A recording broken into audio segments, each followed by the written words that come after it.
देखिए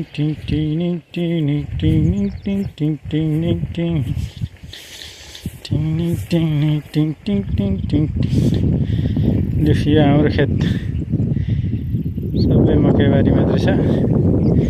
त्यहाँ चाहिँ हाउस छ। यो चाहिँ मकैबारी खेत हो। पल्लो खेतमा चाहिँ गोबी हो, ओल्लो खेतमा मकै छ। सबै डाँडा मात्रै हो। यतातिर खेत र डाँडा छ। यहाँबाट यता समुद्र सुरु हुन्छ। पुरै दाउनेको डाँडा जस्तो हो। यतापट्टि समुद्र, समुद्रको टुप्पो भन्नु पर्यो। समुद्र यहाँबाट पारि कता यहाँसम्म समुद्र। यता समुद्र देखिँदो रहेछ, अलिअलि पानी देखिँदो रहेछ।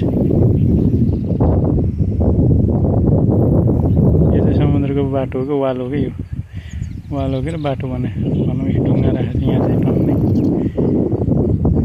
यहाँबाट सट्ट बाटो जस्तो छ। यहाँबाट यता समुद्र, यहाँबाट यता खेत। त्यो हाम्रो कम्पनी मैले चढ्ने गाडी त्यहाँ आएको।